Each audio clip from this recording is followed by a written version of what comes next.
Welcome to our channel TPN Telugu Prabha. నేను మీ journalist Yagnamurthy. Nandamuri బాలకృష్ణని టార్గెట్ చేస్తున్నది ఎవరు? పైన మనకి స్క్రీన్ మీద కనిపిస్తున్నట్టుగా అంటే యంగ్ డైరెక్టర్స్ అనే మాట వినిపిస్తూ ఉంది. ప్రస్తుతం బాలయ్య గోపీచంద్ మలినేని డైరెక్షన్లో సినిమా చేస్తున్నటువంటి విషయం తెలిసిందే.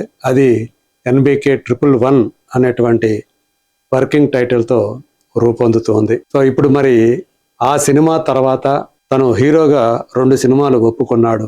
అందులో ఒక సినిమా వివేక్ కాత్రేయ లాంటి డైరెక్టర్తో పనిచేయబోతుంటే ఇమీడియట్గా ఆ తర్వాత విజయ్ కనకమేడల అనే డైరెక్టర్తో కూడా కొలాబరేట్ అవ్వడానికి ఆయన గ్రీన్ సిగ్నల్ ఇచ్చాడు అనేటువంటి ప్రచారం జోరుగా సాగుతున్న విషయం తెలిసిందే. సో ఈ 2 సినిమాల గురించి కూడా మనం మాట్లాడుకున్నాం. అందులో వివేక్ కాత్రేయ డైరెక్షన్లో ఆయన సినిమా ఒప్పుకోవడం గురించి ఇప్పుడు సోషల్ మీడియా అంతా కూడా హోరెత్తుతూ ఉంది. అంటే బాలయ్య విభిన్నమైనటువంటి సబ్జెక్టులు ఆయన చేయటానికి ఉత్సాహం చూపిస్తున్నాడు. తన క్యారెక్టర్లో విలక్షణత్వాన్ని చూపించడానికి ఉత్సాహం చూపిస్తూ ఉన్నాడు. అందుగురించే ఇప్పుడు కొత్త దర్శకులు ఏంటంటే ఇప్పటి వరకు కూడా తను కొలాబరేట్ అవనటువంటి యంగ్ డైరెక్టర్స్ తోటి ఫస్ట్ టైం కొలాబరేట్ అవ్వడానికి ఆయన ముందడుగు వేశాడు అని చెప్పేసి చెప్తూ ఉన్నారు. అలాగే తనకి హిట్లు ఇచ్చినటువంటి డైరెక్టర్స్ వాళ్ళను కూడా రిపీట్ చేస్తున్నాడు. అందులో భాగంగానే వీరసింహారెడ్డి లాంటి హిట్ సినిమాని ఇచ్చినటువంటి గోపీచంద్ మలినేని తోటే ఇప్పుడు ఈ NBK 111 అనేటువంటి సినిమాని చేస్తున్నాడు. అలాగే భగవంత్ కేసర్ లాంటి ఒక విభిన్నమైనటువంటి సినిమానిచ్చి నేషనల్ అవార్డును కూడా సాధించి పెట్టినటువంటి అనిల్ రావుపూడి డైరెక్షన్లో కూడా సినిమా చేయడానికి ఆయన మరో సినిమా చేయడానికి ఒప్పుకున్నాడు అని చెప్పేసి తెలుస్తూ ఉంది. ఒకసారి అనిల్ రావుపూడి కెరీర్ చూస్తే ఆయన మిగతా అన్ని సినిమాలు ఒక ఎత్తు, భగవంత్ కేసరి ఇంకొక ఎత్తు అని అర్థమవుతుంది. ఒక సీరియస్ సబ్జెక్ట్ని ఆయన డీల్ చేసినటువంటి విధానం, దాన్ని బాలయ్యతో ఆయన రూపొందించినటువంటి విధానం అనిల్ రావుపూడి. అందు గురించే భగవంత్ కేసరికి చాలా మంచి పేరు తీసుకొచ్చింది. అదే జననాయకన్ అనేటువంటి పేరుతోటి విజయ్ సినిమా తీసేలా పురుకొల్పింది అని చెప్పేసి చెప్పాలి. మరి ఇప్పుడు అందుగురించే ఇలాంటి విలక్షణమైనటువంటి సబ్జెక్టులతోటి సినిమాలు చేయడానికి ముందుకు వెళుతున్నటువంటి బాలయ్యని లక్ష్యంగా చేసుకొని ఇప్పుడు యంగ్ డైరెక్టర్స్, రైటర్స్ కథలు రాస్తున్నారు అని చెప్పేసి తెలుస్తూ ఉంది. సో వివేక్ కాత్రేయ తన స్టైల్ ఆఫ్ మేకింగ్ తెలిసిందే. బ్రోచే వారెవరురా లాంటి సినిమాని, అందులో అది కథే హీరో, కంటెంటే హీరో, అందులో ఆద్యంతం నవ్వులు పంచాడు. అందులో ఒక క్రైమ్ కామెడీ థ్రిల్లర్గా ఆ సినిమాను రూపొందించి మరి అట్లాంటి వాడే అంటే సుందరానికి అనేటువంటి సినిమాని తీశాడు. అది బాక్సాఫీస్ వద్ద పెద్దగా ఆడకపోవచ్చు, కానీ నానిని ఒక డిఫరెంట్ రోల్లో చూపించి నవ్వించాడు. మరి అదే నానితోటి ఈసారి పట్టుదలగా సరిపోదా శనివారం అనేటువంటి సినిమా తీసి హిట్ కొట్టాడు. ఆ తర్వాత అతను ఇప్పుడు బాలయ్యతో సినిమా చేయబోతున్నాడు. దానికి కురుక్షేత్రం అనేటువంటి టైటిల్ వినిపిస్తుంది. 2 భాగాలుగా ఆ సినిమా రూపొందనున్నట్టుగా కూడా మనం చెప్పుకున్నాం. ఇక తర్వాత చూస్తే విజయ్ కనకమేడల, ఇది కూడా ఒక అన్యూజువల్ కాంబినేషన్ అని చెప్పాలి. బాలయ్య, విజయ్ కనకమేడల. విజయ్ తీసిన సినిమాలు ఒకసారి చూస్తే నాంది అనేటువంటి సినిమాతో తను డైరెక్టర్గా పరిచయం అయ్యాడు. అల్లరి నరేష్ కామెడీ హీరోగా అందరికీ తెలిసినటువంటి అతనితోటి ఒక సీరియస్ సినిమా నాంది అనేటువంటి ఒక సీరియస్ సినిమాని, కోర్టు డ్రామాని మనకి అందించి అందరి దృష్టిని తన వైపుకు తిప్పుకున్నాడు. ఆ తర్వాత మళ్ళీ నరేష్ తోటే ఉగ్రం అనేటువంటి సినిమా చేశాడు. రీసెంట్గా భైరవం అనేటువంటి సినిమా, అందులో మంచు మనోజ్ని విలన్గా చూపిస్తూ మొట్టమొదటిసారి మంచు మనోజ్ విలన్గా కనిపించినటువంటి సినిమా భైరవం.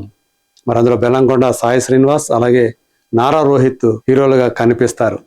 ప్రధానమైనటువంటి హీరో బెల్లంకొండ శ్రీనివాసే.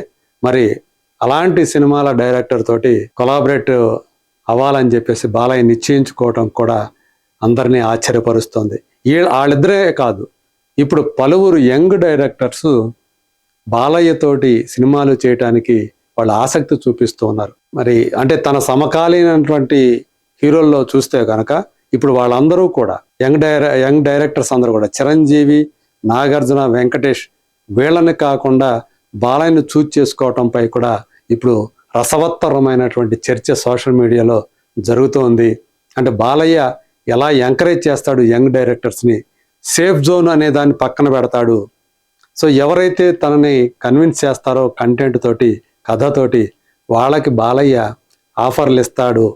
దానికి ఉదాహరణ ఇప్పుడు వివేక్ ఆత్రేయకి అలాగే విజయ్ కనకమేడలతో సినిమాలు చేయటానికి ఆయన ఒప్పుకున్నటువంటి విధానమే అని చెప్పేసి ఆయన అభిమానులందరూ కూడా, బాలయ్య అభిమానులందరూ కూడా ఇప్పుడు సోషల్ మీడియాని హోరెత్తిస్తున్నారు. కొంతవరకు అందులో నిజం లేకపోలేదు. ఎందుకంటే వెంకటేష్ అలాగే మెగాస్టార్ చిరంజీవి, అందులో ప్రధానంగా మెగాస్టార్ చిరంజీవి అయితే చాలా వరకు ఆయన సేఫ్ జోన్లో ఉండటానికే ప్రయత్నం చేస్తారు. కమర్షియల్ జోన్లో ఉండటానికే ఆయన ఎక్కువ ప్రాధాన్యం ఇస్తారని చెప్పేసి మనందరికీ కూడా ఆయన చేసేటువంటి సినిమాను చూస్తే మనకు అర్థమవుతుంది.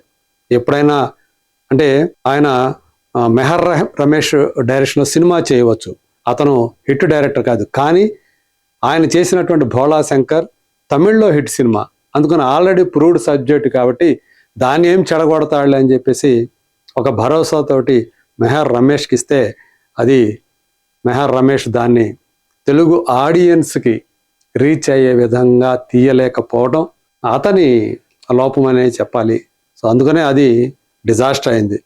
సో అదర్వైజ్ ఆయన ఎక్కువగా కూడా అలాంటి సేఫ్ కాంబినేషన్లు, ప్రూవ్డ్ సబ్జెక్టుల మీదే చిరంజీవి ఎక్కువగా వెళ్తుంటారు. ఎందుకంటే తనకి ప్రధానమైనది అభిమానుల ఆదరణ.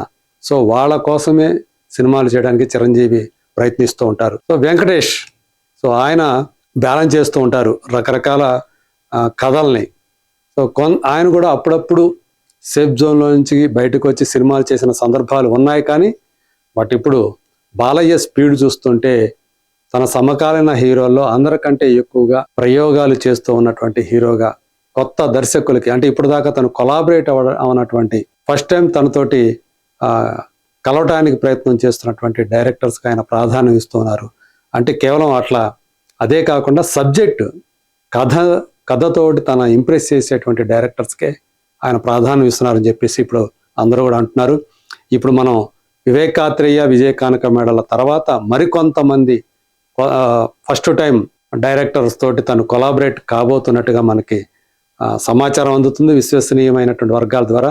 మరి చూద్దాం ఇంకా ఏ డైరెక్టర్స్ తోటి, యంగ్ డైరెక్టర్స్ తోటి ఫస్ట్ టైం ఆయన కొలాబరేట్ అవ్వబోతున్నాడో. Let us wait and see.